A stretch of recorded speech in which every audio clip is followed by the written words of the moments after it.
الحمد لله رب العالمين، والصلاة والسلام على أشرف الأنبياء والمرسلين سيدنا محمد وعلى آله وصحبه أجمعين.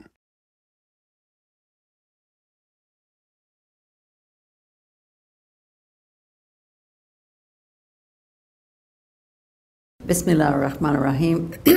It's my great honor and pleasure to introduce our brother Hamza Yusuf, whom we all know and love, and we are so fortunate to have him here with us in Louisville again. A couple of Ramadans ago, he called me early in the morning. He was in tears because one of his children had come from school and was learning things that were really quite incorrect and wrong.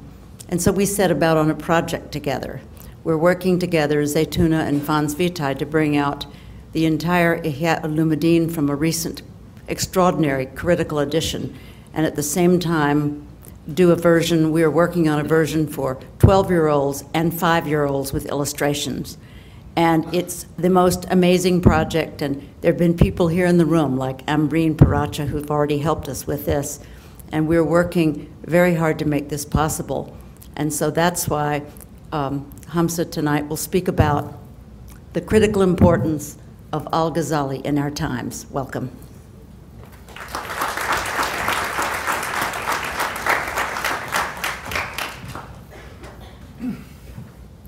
السلام عليكم ورحمة الله وبركاته. اللهم صل وسلم وبارك على سيدنا محمد وعلى آله وصحبه وسلم تسليما ولا حول ولا قوة إلا بالله العلي العظيم. I was just wondering, is that your computer? Because was your screensaver a Rastafarian flag? Okay.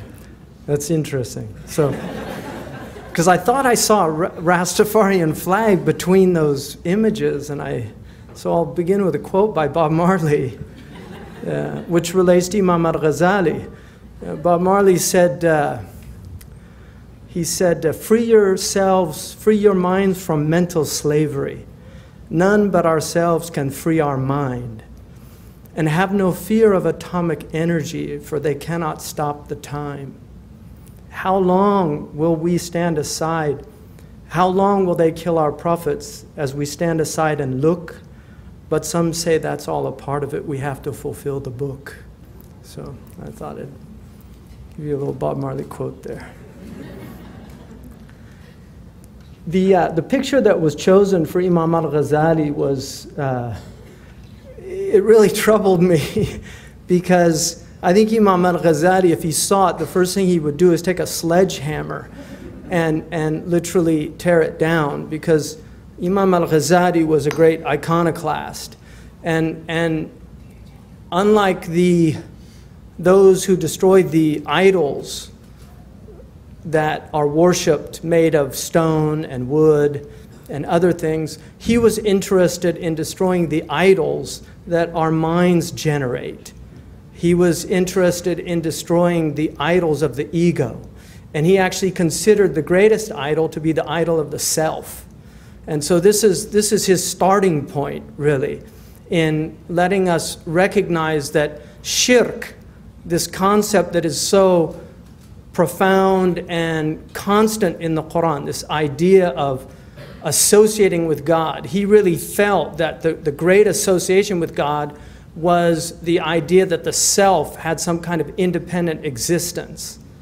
And that was the idol that he was engaged in dismantling and deconstructing. And in that way, he will continue to be relevant for all time, because he set about really to articulate as best he could the way that could be done. And that's his great opus, the Ihya Ulumuddin. So what I'd like to do is look at three aspects of Imam al-Ghazali and conclude with why he remains relevant for us today. The first aspect of his life is that he was born in an incredible time and place to be born for somebody of his genius, because there have been probably countless geniuses that were born and still are in places where their genius is never nurtured or enhanced. And I've met some really brilliant illiterate people that had they had the opportunity to go to school and to learn and to cultivate their minds. In fact, I was once in Arabia. I was in Jeddah, and there was this really unusual Eritrean. She was an Ethiopian girl, so we're back to Rastafarians. She was an Ethiopian girl, and she was working as a maid in this house. And she was like a wild thoroughbred. They had such a hard time with this girl, and because she was just constantly challenging them and questioning things. And finally, she actually lost her job. Because I would ask about her when I would go back, how was she doing? But she lost her job because they couldn't handle her. And what was very clear to me was that she felt so wronged by just being in this economic hardship of having to leave her country to go to a foreign country and to be treated in a condition that really wasn't that humane. And so she was constantly rebelling against this. There are many, many stories like that around the globe. Imam al-Ghazali, however, happened to be born, first of all, into an extremely pious family. His father loved scholars. His father was not a scholar, but he loved scholars, and he spent his time serving scholars. And his one desire was that his children would become scholars. And he died early and left Imam al-Ghazali and his brother Ahmed orphans. But before he died, he left a little bit of money and put him in the care of a very pious man and told him to raise them in the best manner so that they would be pious people. And what happens is Imam al-Ghazali, both he and his brother were actually very, very intelligent and displayed their brilliance very early on in the madrasa, and they learned what could be learned in Tus at the time. As he entered into his early youth, where he would be ready to move to the next level, he was sent to a place. He's born literally he's born at the head of the 6th century Islamic era, and he goes to this school, and it just so happens that probably the most brilliant scholar in the Muslim world was there at the time. And we underestimate the impact that this has, because, just to give you an example, the ping pong champion of Great Britain wrote a book called Ping. And in that book, he says he's going to answer the question of why he became the ping pong champion of Great Britain. A lot of people don't know that after China, Great Britain is the 2nd most important ping pong country in the world. British people don't really do too many outdoor sports, so they're really good at ping pong. But this man said, I would like to argue that I was just this really talented, genius ping pong player. But that would be a lie. And so I'm going to tell you why I really am the great ping pong champion of Great Britain. It's because when I was 8 years old, my father bought, for some reason, a proper tournament-size ping pong table of very good quality and put it in the garage. And I happened to have a 10-year-old brother who loved to play ping pong. And so we played ping pong all day long. And so what he says is, he was sent to a school because his house was one house away in the zoning, and he happened to go to the school with the best ping pong instructor in Great Britain.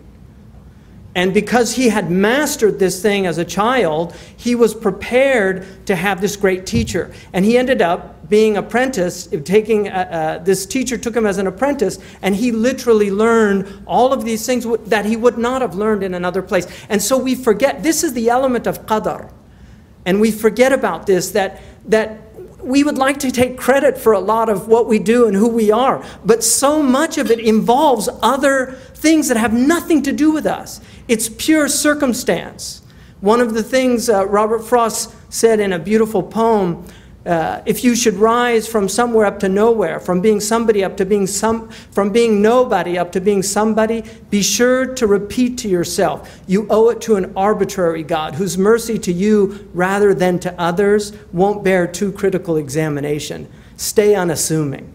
if for lack of license to wear the uniform of who you are. You should be tempted to make up for it in a subordinating look or tone. Beware of coming too much to the surface and using for apparel what was meant to be the curtain of the inmost soul. Imam al-Ghazali was a nobody who became a somebody. He was from nowhere and became from somewhere. But he forgot to stay unassuming. So he had the best teacher in the Muslim world, Imam al-Juwayni, and he was his best student. In fact, Imam al-Juwayni said about him, he's an ocean that you can drown in, which some people say was a kind of double-edged compliment. Imam al-Ghazali, at a very early age, mastered all of the sciences at that time, and that was a place where they were learning all of these intellectual tools. He mastered logic at a very early age, and one of his first books was a book on logic. He mastered grammar. He mastered rhetoric. He was a rhetorician in both Persian and in Arabic. He wrote, his poetry is not that extensive, but he was an excellent poet.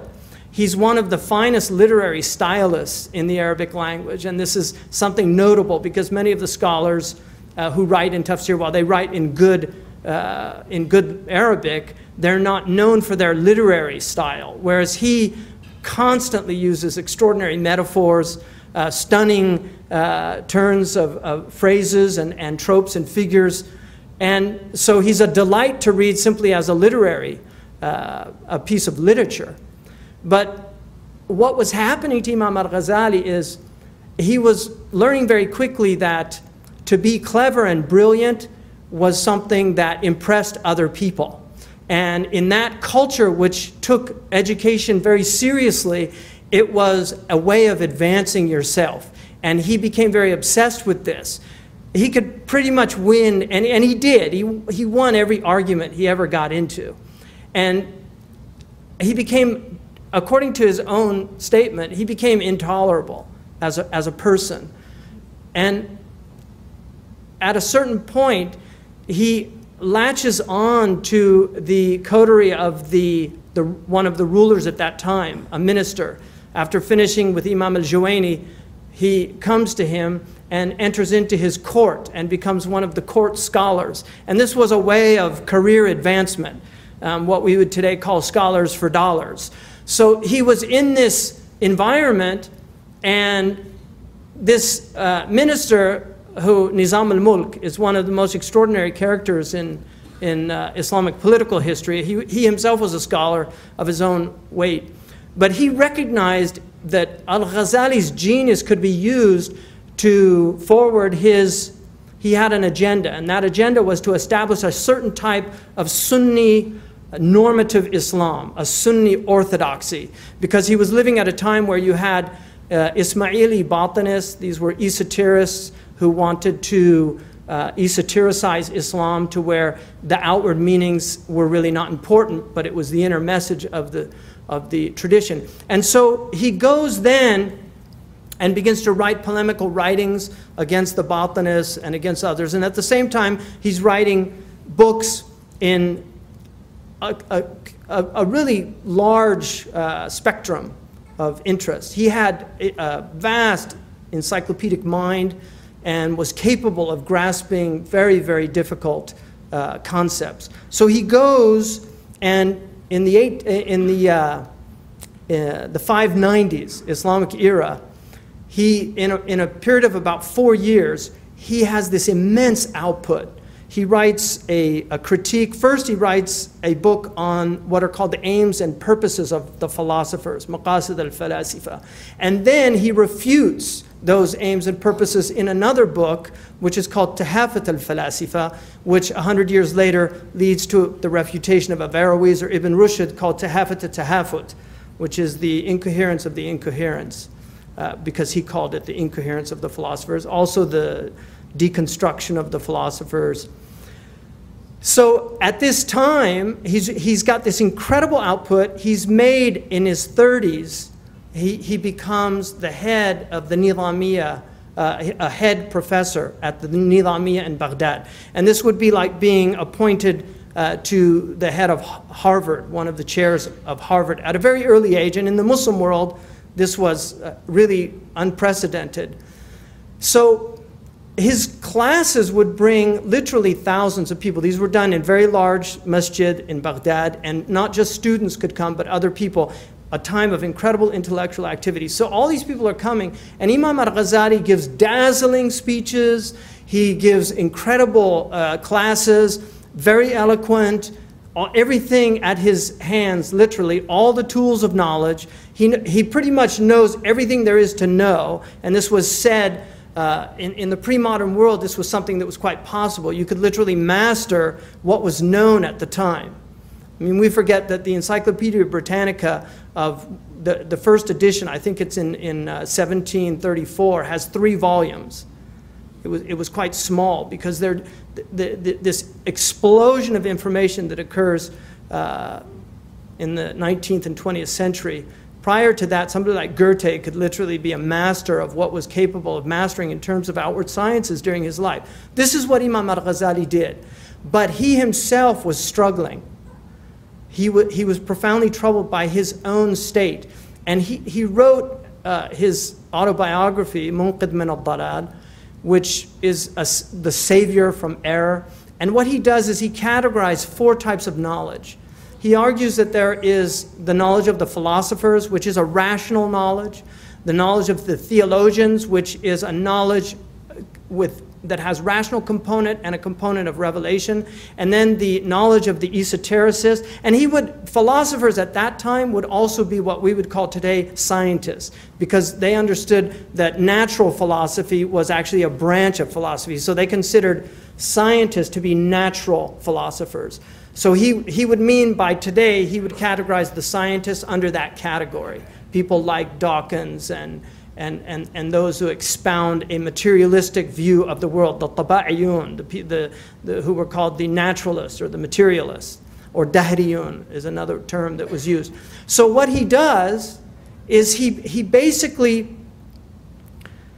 he writes this incredibly revealing autobiography about his own crises, and he tells us what happens to him. And basically what happens is he goes to the masjid to give his lecture, and there's all the students, and he is incapable of speaking.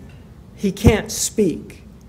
And he said that for the year prior to that, he had wavered whether to set out on this path or not to. And what he meant by it was the path of realization, because the third category of knowledge that he argues were called the esotericists. They were people that claimed that there were certain people that had special knowledges that were inaccessible to other people, and we just had to follow these people. And then finally he said the last claim was to the people of tasawwuf, who argued that knowledge was the knowledge of experience, of taste, and that real faith came from experience and not from a set of logical propositions that you memorized in a textbook. And so he studied each of the previous ones, all 3, and he mastered each of them. And what's interesting about al-Ghazali is he did not suffer fools lightly, but the reason for that is because he had really taken all of these arguments to their logical conclusions. And he argued that sectarianism is based on people not taking their arguments to their logical conclusions. He felt that the sectarian mind was a superficial mind because they were trapped in an inability to exhaust their own thought and realize that their own thought, if they exhausted it, was actually a dead end. And because he went to the end of each of these positions and realized that they were dead ends. And in that way, there's a postmodern element to Ghazali, which is very interesting.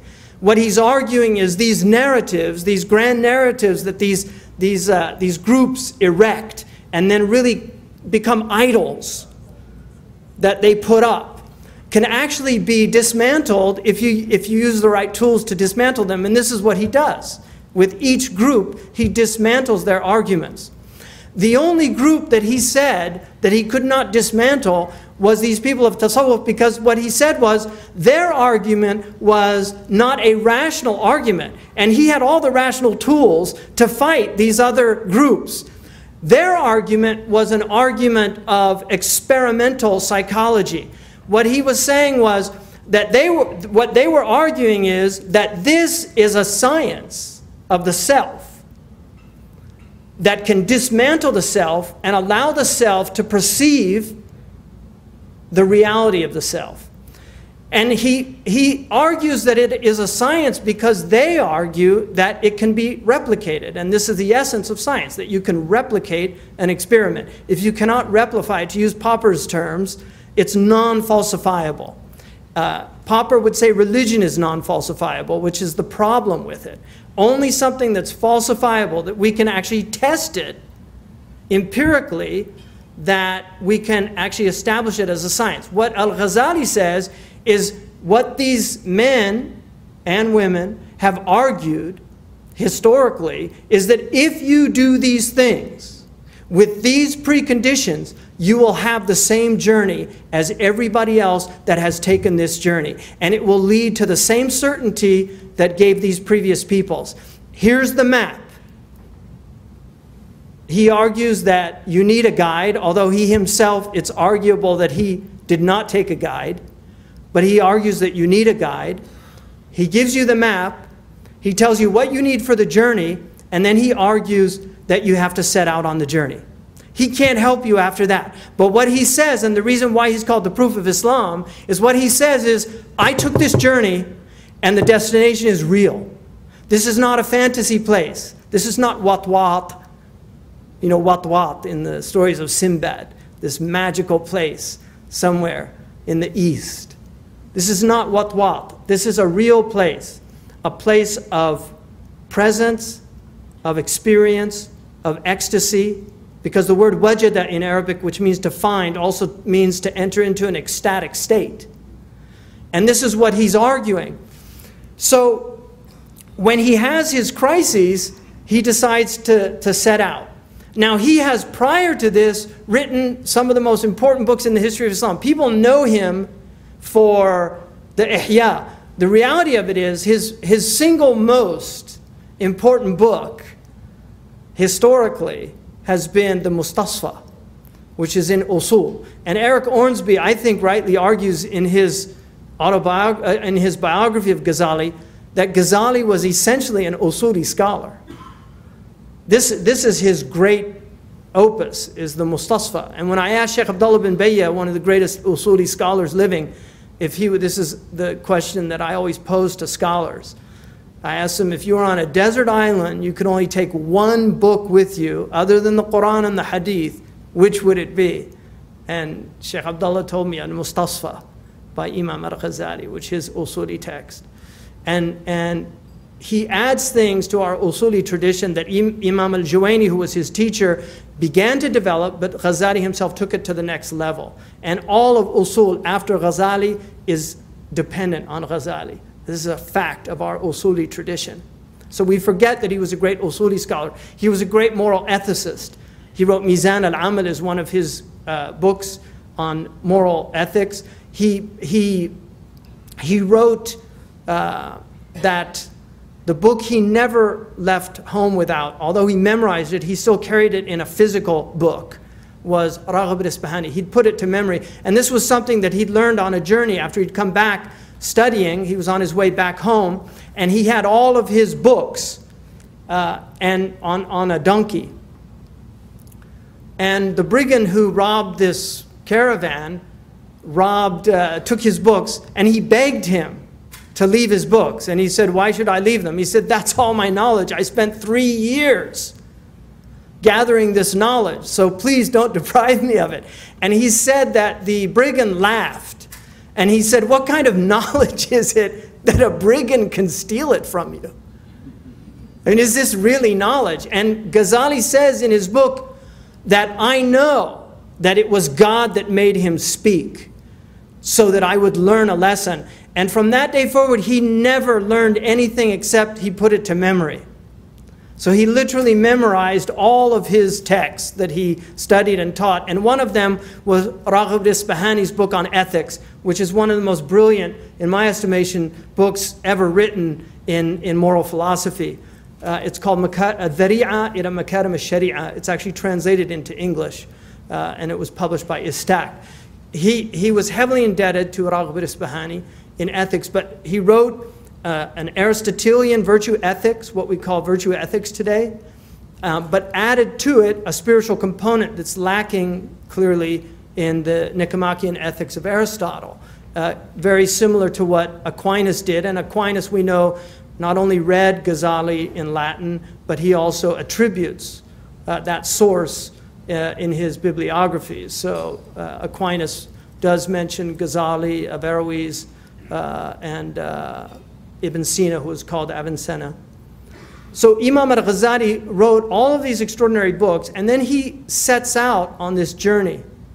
He realizes he has to leave, because these doctors come and they look at him, they take his pulse, they look at his urine, they do all the things that doctors at that time did, and they said that he was suffering from melancholia. And it's very common in the humoral theory, which was a theory very dominant in the Muslim world as well as the Greco-Roman world, and is still used in Catholicism. They still actually believe in the humoral theory of temperaments. But the argument, most scholars are choleric by nature. In fact, it's the choleric temperament that enables a scholar to study as much. But if a scholar studies too much and is too prodigious in his output, he falls into melancholia, which is the Saudawi personality. So he goes from the Safrawi to the Saudawi. So what they argued was that he has exhausted himself. There's so much output that he has exhausted himself. What al-Ghazali realized, and this is part of his genius, was the reason he had exhausted himself is because he was relying on himself for all that he had done prior to that. That his entire corpus to that point was based on his reliance on his self. It was all from his self, that he was just putting out from his self. And that's why his self was exhausted, because it couldn't do anymore. And at that point, he couldn't talk.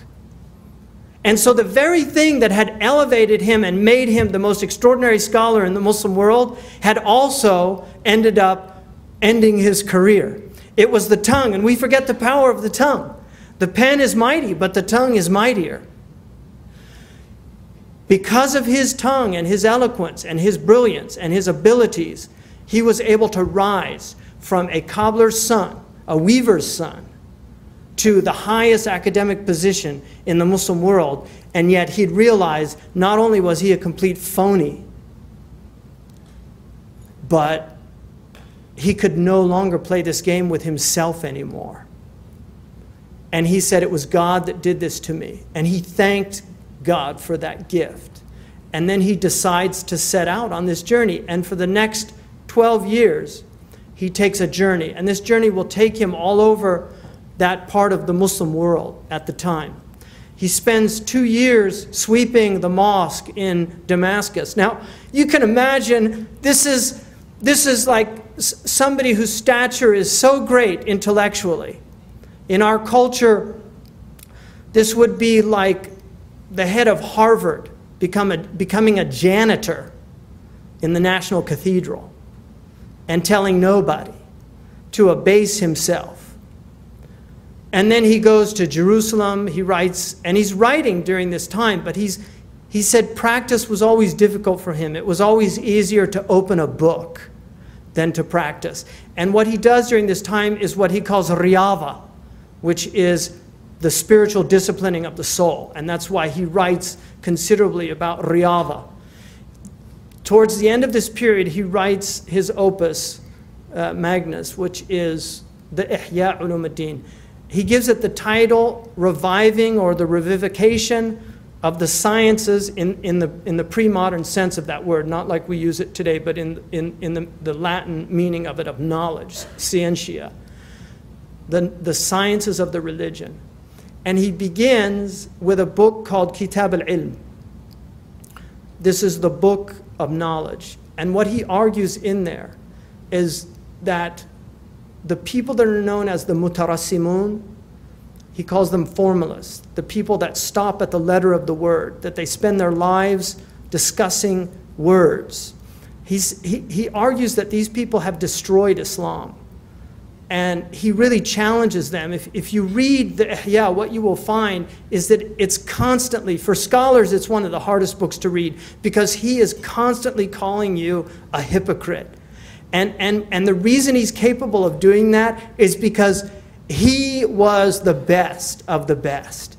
And he knows the heart of the scholar. He knows the place of stature in the scholar's world, of the applause and the love of bravo. He knows exactly what that means, the accolades that one gets for their cleverness, for their production, for their brilliance.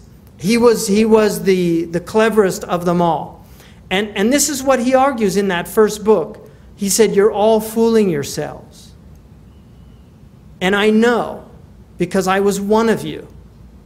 And then he says, he basically argues that real knowledge is not all of these words. It's something much deeper than that. The words are necessary, but they are only a necessary. They are not a sufficient cause for the purpose of this. And then he will argue that the real purpose of this religion is to know God. It is about ma'rifah. It's about realization of God. But he says, but I'm not going to write about what he calls mukashafa, about the unveilings that will occur to people that take this religion seriously. What he says is, I'm going to write about mu'amala. I'm going to write about how you can achieve this state.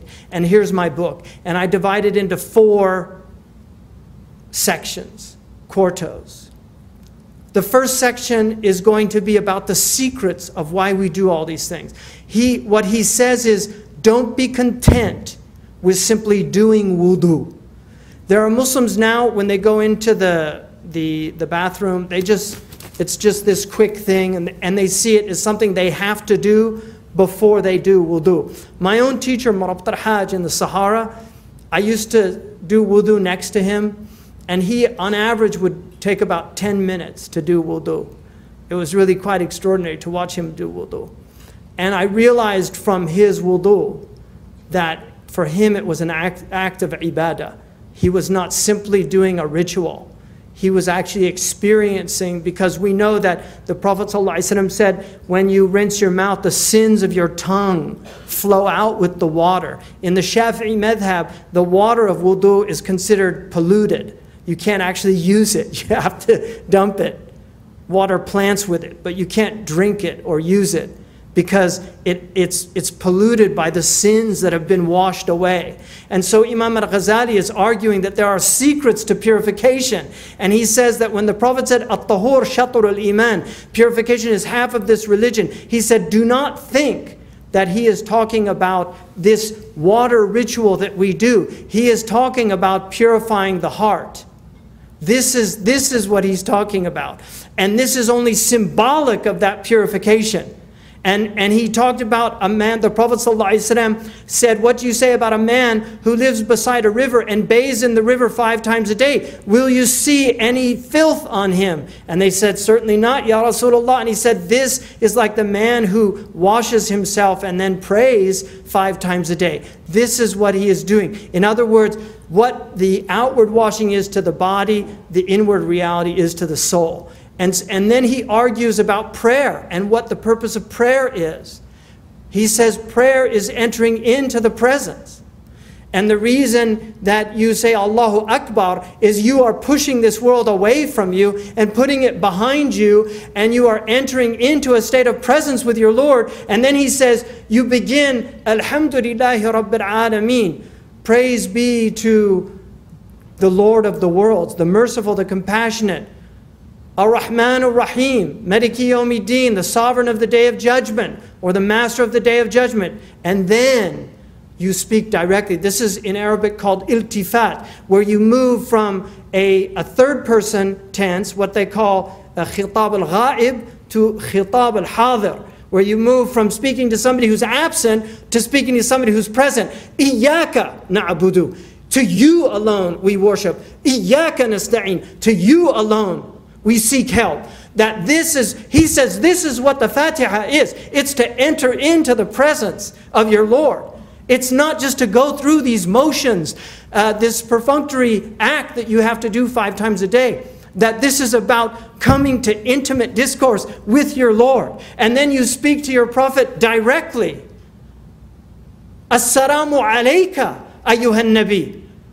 Peace be upon you. That's not salamu alayhi, assalamu alayka, because you understand that there is a spiritual presence. There's a spiritual presence. The Prophet ﷺ said, تُعْرَضُ عَلَيَّ أَعْمَالُكُمْ. I see your actions. This is a Sahih Hadith in Al-Bazar. I see your actions in the grave. فَإِذَا وَجَدْتُ خَيْرًا حَمِدْتُ اللَّهِ وَإِذَا وَجَدْتُ شَرًّا أَسْتَغْفَرْتُ لَكُمْ. If I see good, I praise God. That these are my people, that I taught them to do good and they're doing good. And if I see you doing wrong, I ask forgiveness. He doesn't curse us. He doesn't say, why aren't they doing good? He asks forgiveness for us. So Imam al-Ghazali then talks about fasting and zakat. What are the meanings? And hajj, the real meanings behind these things that we do and take for granted. And then he moves to the second, which is the second quarter of this ihya. And the architecture of the ihya is quite extraordinary if you examine it. He moves to the second quarter and he shows that you have daily things that you do. We were talking today about sacred monotony. This idea of doing these things that we do every day and they become our practice. Like the master archer who goes out every day and practices until it becomes effortless. It's no longer, he is no longer present. The beginner's mind is a wonderful mind, they say, because the beginner's mind is really the mind that has arrived. Because the beginner is always present. Because they're so worried about getting it right. If you watch a beginner driver, I love when I drive by these schools, you know, these driving schools. I love watching these people learning how to drive. They're usually about 16, and they're in there, and they're so present because they have the beginner's mind.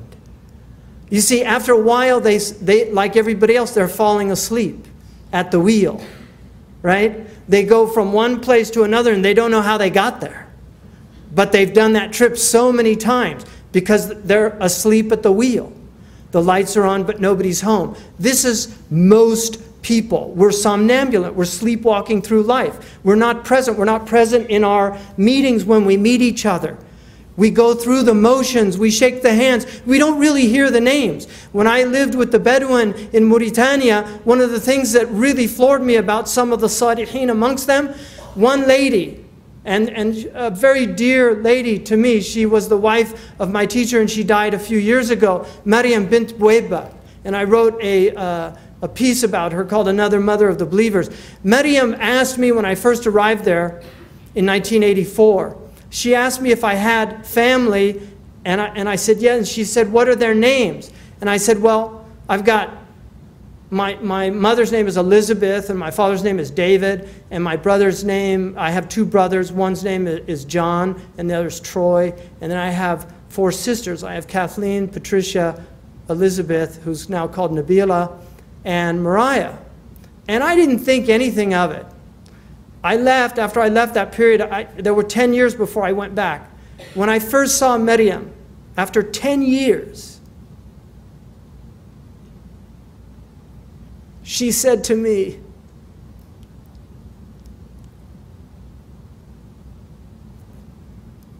Kaifa David? Kaifa Elizabeth? Kaifa John? Kaifa Troy? Kaifa, Mariah, Patricia, and she named all of my family.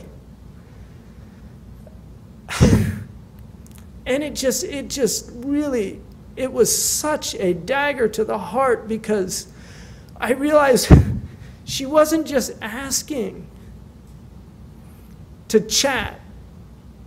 She wanted to know their names. And she internalized their names.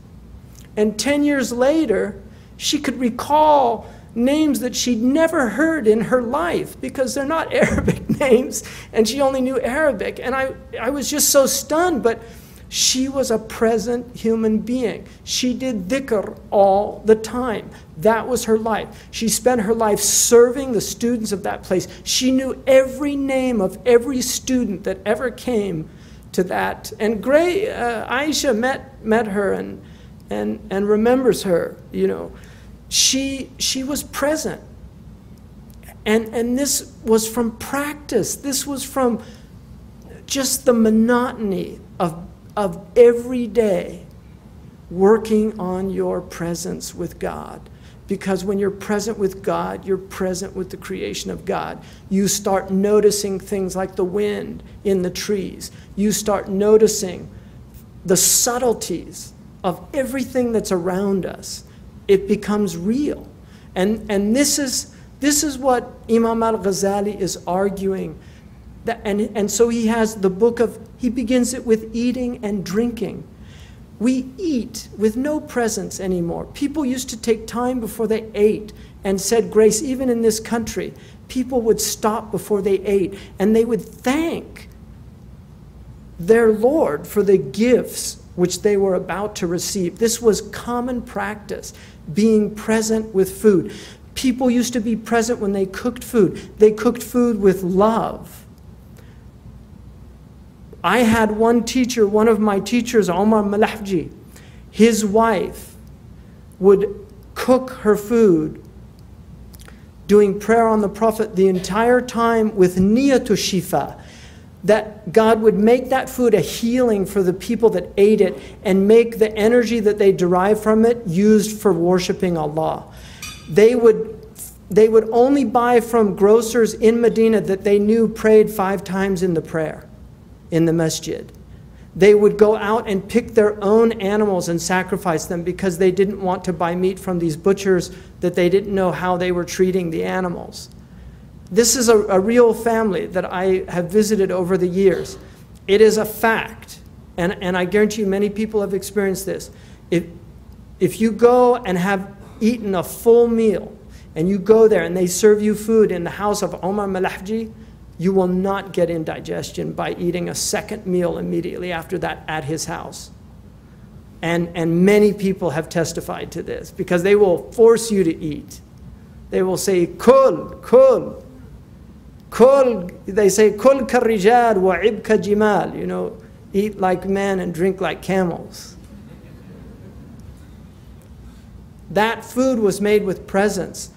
We forget, people don't have energy anymore. How is your food being manufactured? How is it being grown? How is it being cooked?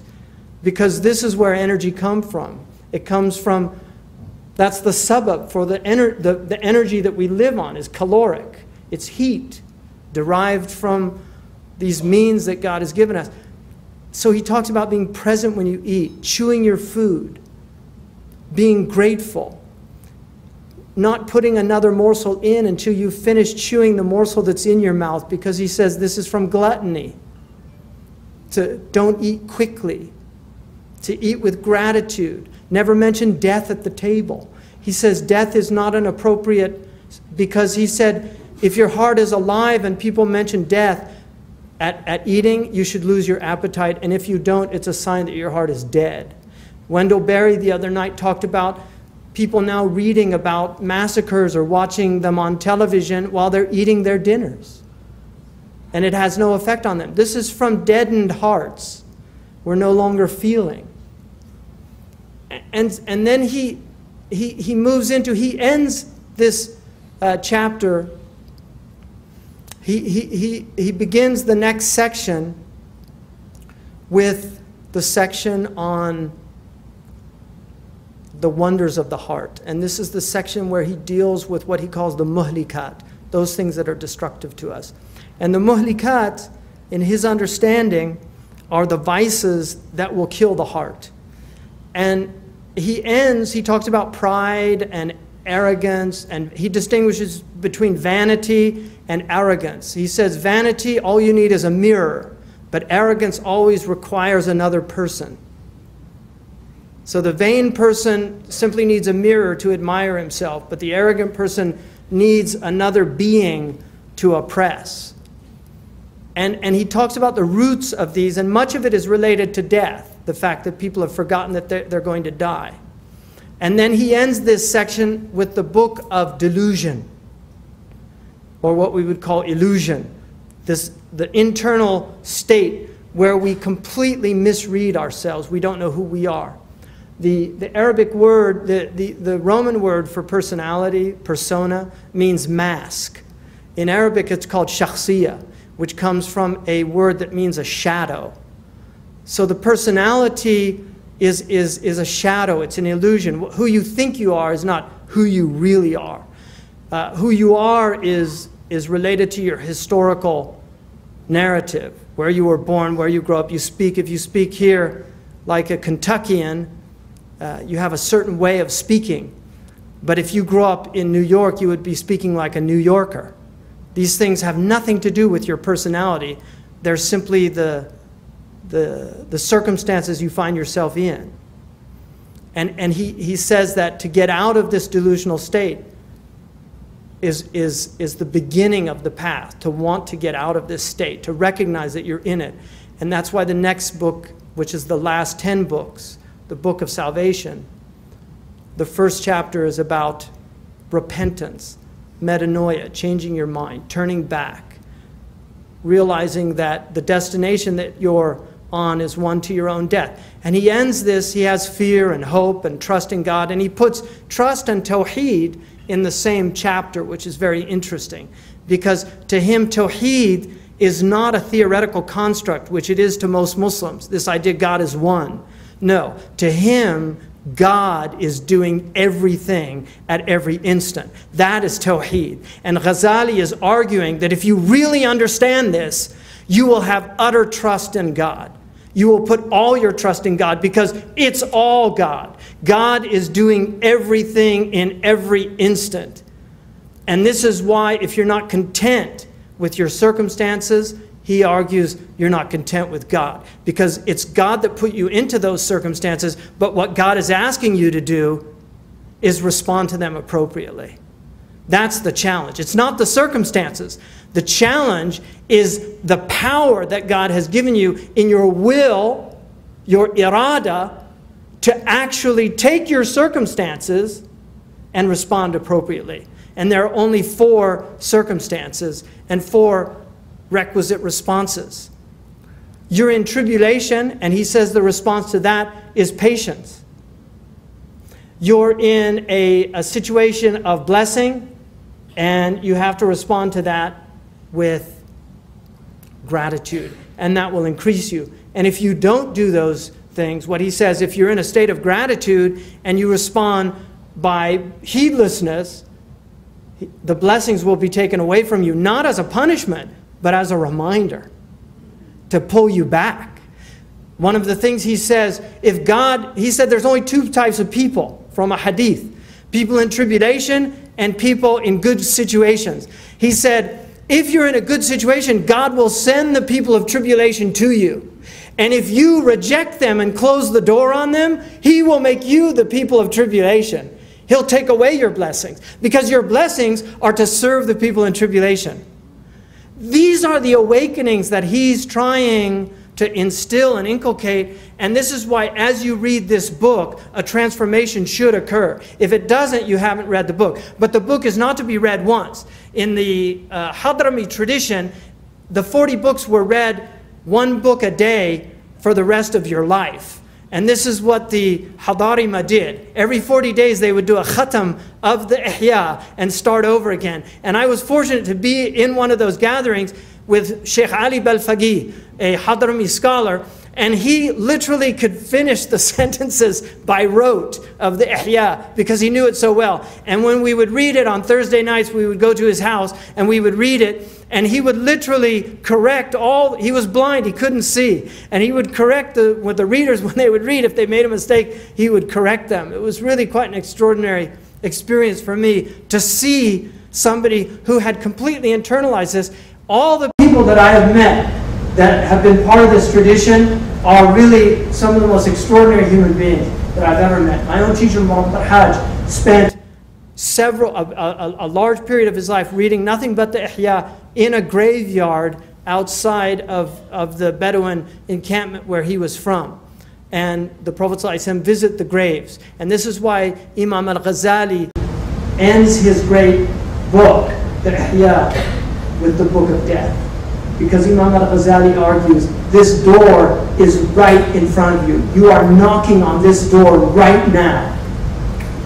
You don't know when it's going to be open, but you come into this world and you are knocking on the door of death. And that door is a door that opens to infinity. And he's saying you are here for this finite period of time. And it's such a great gift to be alive, to be a human being. It's a great gift to be a rock, as opposed to not existing at all. It's a greater gift to be a flower. It's a greater gift to be a tree. And it's a greater gift to be an eagle. But what a gift to be a human being, to be a conscious human being, created on the doors of eternity, literally created on the doors of eternity. And this is what he is constantly reminding us. And he's saying, you're on this journey, and you're either conscious of it or you're not. Once you become conscious of it, you have to become an active wayfarer, not sleeping on the bus, but driving the bus, making sure that it didn't take a detour down the wrong road. Because all the roads lead to death, but only one of them leads to a good death. And that's the road of ihsan, of being a beautifier, being somebody that makes the world a better place than you found it. That when you leave the world was better for having you in it. And this is the ultimate criterion of a human being, whether they lived a worthwhile life or whether they squandered their life in frivolity, vacuity, and stupidity. And he uses the word stupid many, many times. Many times. He doesn't shy away from that word, because all of us know that we have elements of stupidity in our lives. Nobody's free of this. But to not squander, to not squander this life is the essence of intelligence. Whether you're a street sweeper or a professor, a doctor, a judge, a lawyer, whatever you're doing, if you're doing it with purpose, intentionality, purity of end and means, then you're doing the right thing. It doesn't matter what you're doing.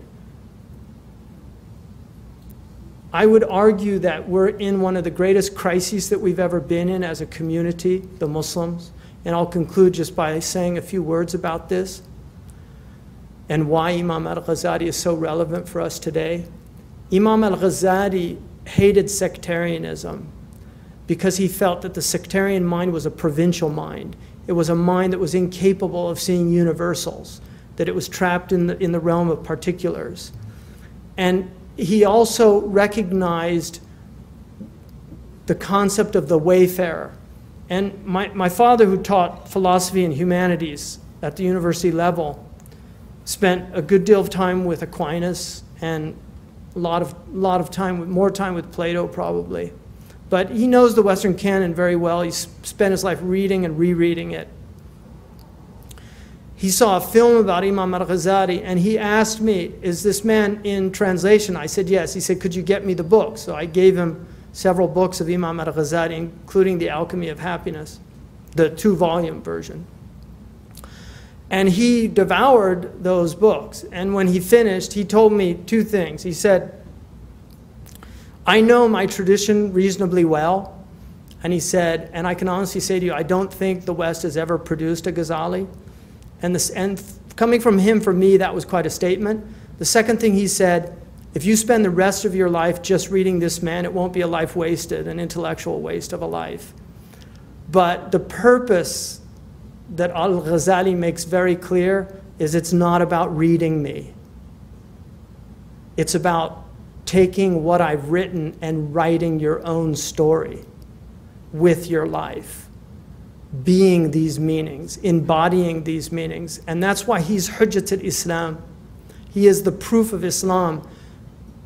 And in this age that we're living in, when men of religion and women of religion are so few throughout the Muslim world, I can honestly attest to the fact that I've met many very devout Muslims, but it's rare that I've met these types of people that are transformative by being in their presence, that the work that they've done and put into themselves, and I've met women and men of this caliber and stature in the Muslim world, and they have always had the same effect on me.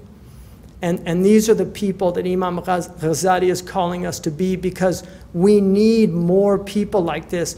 The imbalance on this planet is from the lack of people of stillness, of people of presence.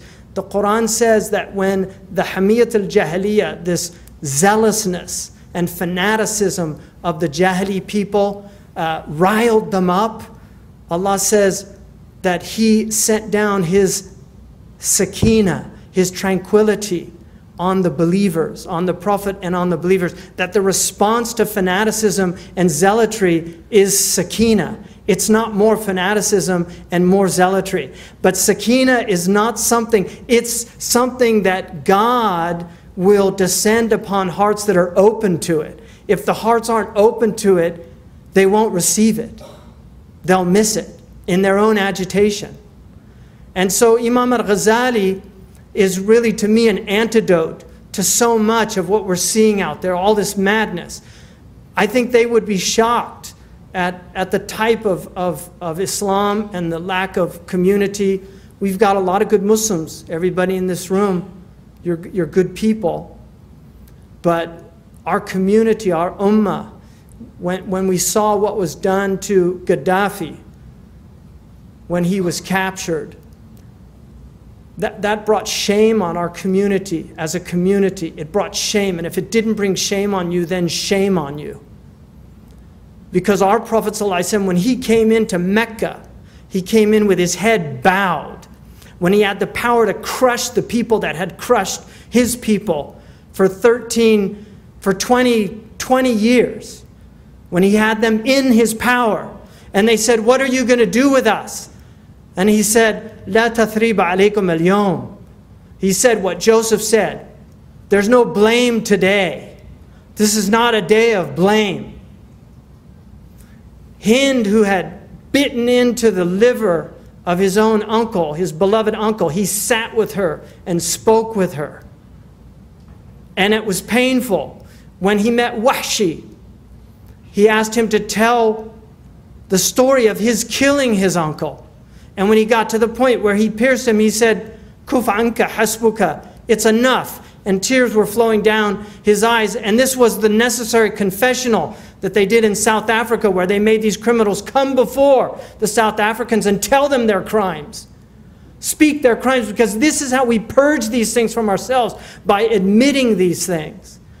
It's not about public humiliation. It's about people taking responsibility for their actions. And a great opportunity was squandered. But this is the crisis that we're in, and we have an immense amount of work. I want to thank a few people in here, Dr. Paracha for coming. He's a dear friend and really one of the pillars of our national community. I also, Aisha Gray Henry is a friend of now many years, and I'll just briefly say the first time I met her was in Cambridge, Massachusetts. I was a very young student of Arabic, and I didn't have enough money to buy it, but I just wanted to see Lane's legendary 2-volume masterful dictionary of the Arabic language.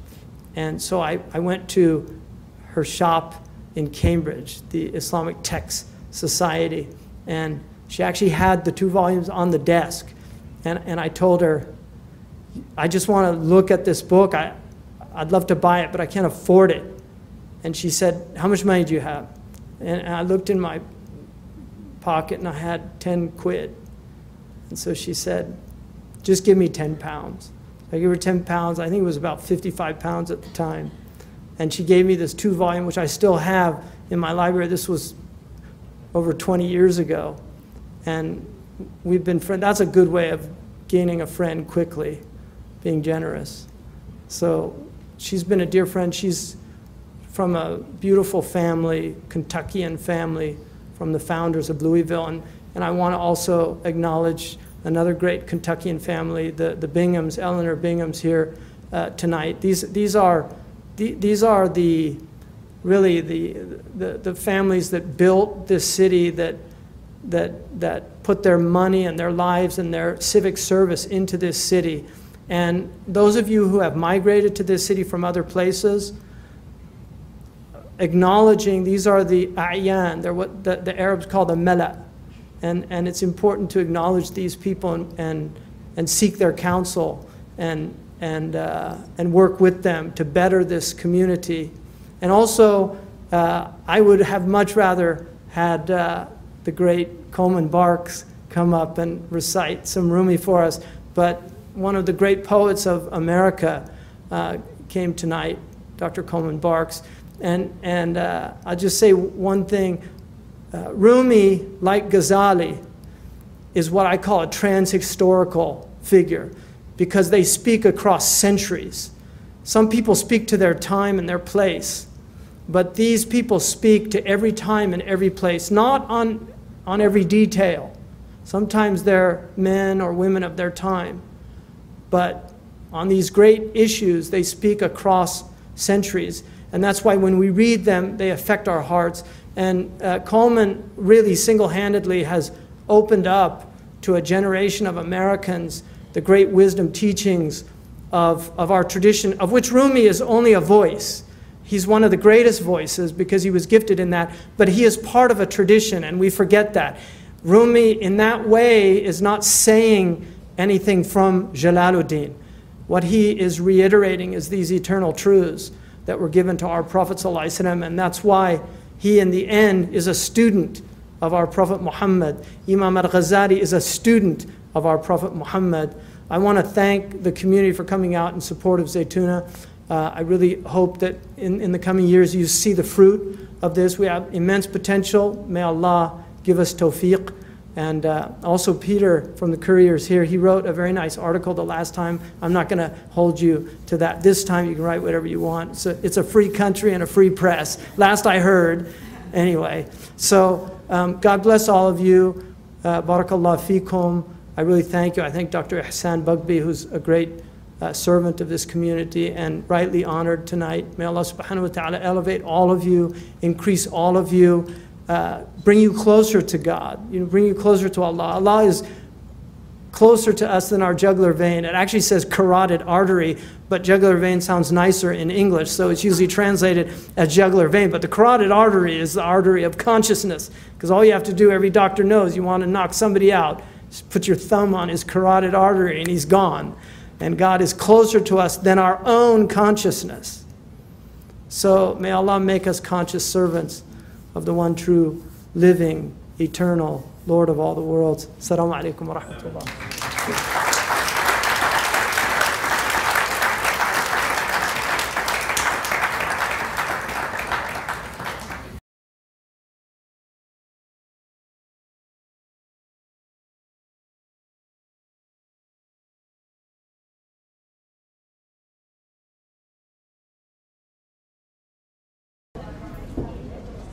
أشهد أن لا إله إلا الله